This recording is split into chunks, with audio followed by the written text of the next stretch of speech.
Hi, I'm Rob Dorrance, President Pro Tem of Columbus City Council. Have you ever driven past a construction job site in Columbus and wondered who works there and what do they do? Have you ever turned on the faucet at home and wondered what does it take to have clean water come out? Well, in Workers of Columbus, we're going to go meet the people that help build our city and make sure our city runs. We're going to find out all of the exciting careers that it takes to make sure that our city continues to move forward.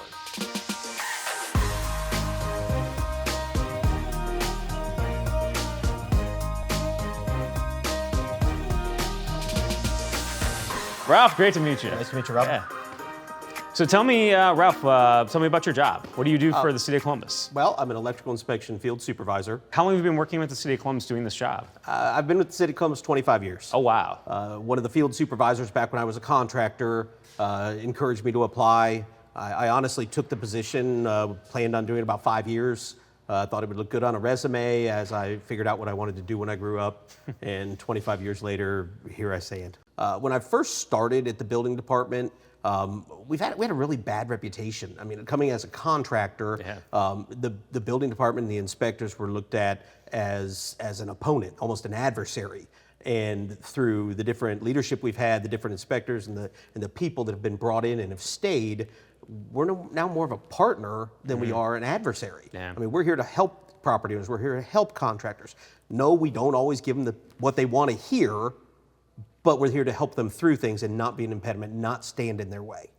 And ultimately, I mean, one of those things of like not being an impediment, but also we want safe construction to happen in the city, right? So, I mean, that's primarily why your job exists, right? They are not mutually exclusive. You can have cooperation, you can have collaboration, and you can have safety. It's not exclusive. You do not have to be an adversary to reach our goals of safety and quality construction. How do people like find their way to this kind of career? Partnering with the union, the apprenticeship programs, the partnership that we're working with Fort Hays that we're developing now, I think are all going to be excellent to showing people what it really means to be an inspector. I mean, the traditional viewpoint of an inspector was it was typically an older gentleman who was at the end of his career, and that's what he did because he could no longer climb ladders. And I don't think it needs to be that, and I don't think it should be that. I think we just need to identify good quality individuals that want to help people and then have the requisite knowledge base to do so. What's your favorite part of your job? I think my favorite part of the job is the problem-solving aspect of it. Just being able to help people around difficult problems, difficult code concerns, and finding an acceptable solution that's code compliant and meets the different characteristics of the job. It's probably the most challenging and the most fulfilling at the same time.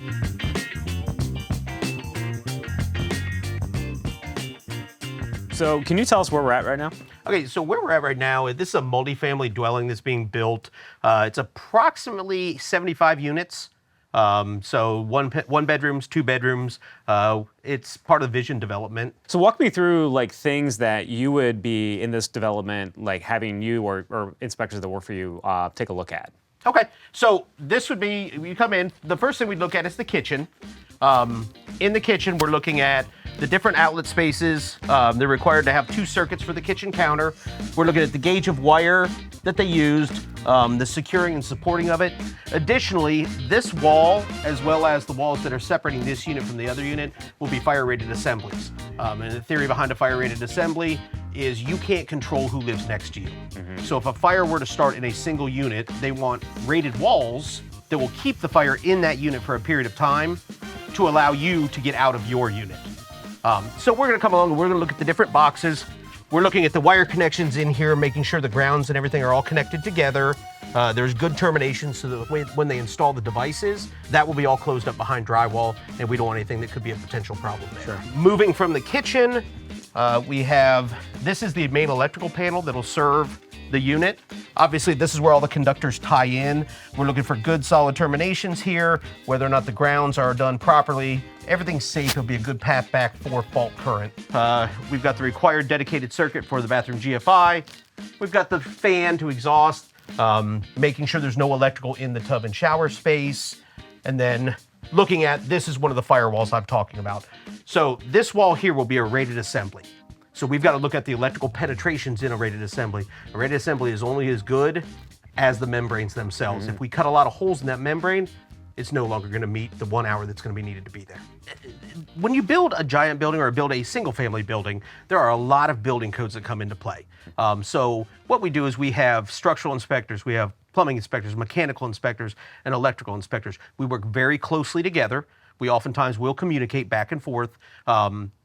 And it allows people to more specialize. And I think when you specialize like that, we get more comprehensive inspection looking at things. Whereas if you just have a rudimentary understanding of the whole picture, are we really getting what we're looking for? Building codes are not there because somebody said, oh, hey, let's do this. Right.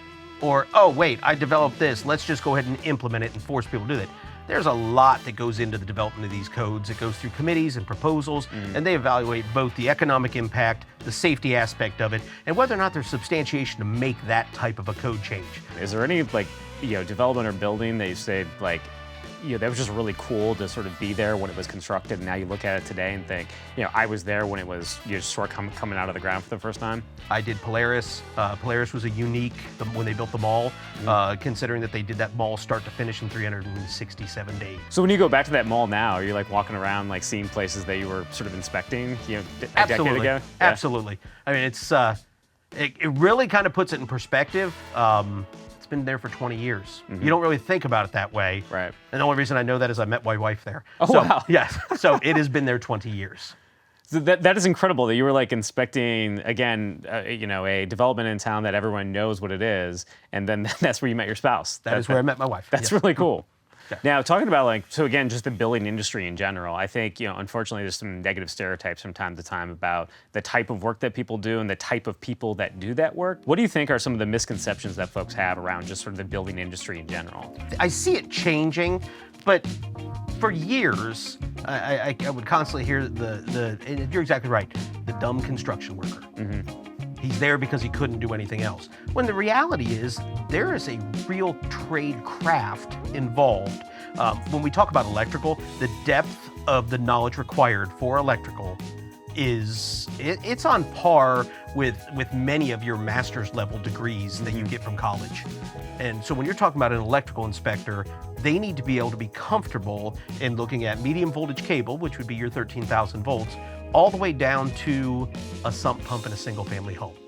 So there is such a wide array that those people need to know and need to be familiar with that the adage of dumb construction worker, it's a misnomer. It simply doesn't apply. We spent 40, 50 years steering people, you have to go to college. When we talk about electricians and even getting to the level where you're experienced enough to be an inspector, you're looking at 4 years in an apprenticeship program, 6 years as a journeyman. You're looking at 10 years experience as required by the Ohio Revised Code in order to do this job. And there's a lot of in-depth education and experience that comes with that. And they absolutely are college level.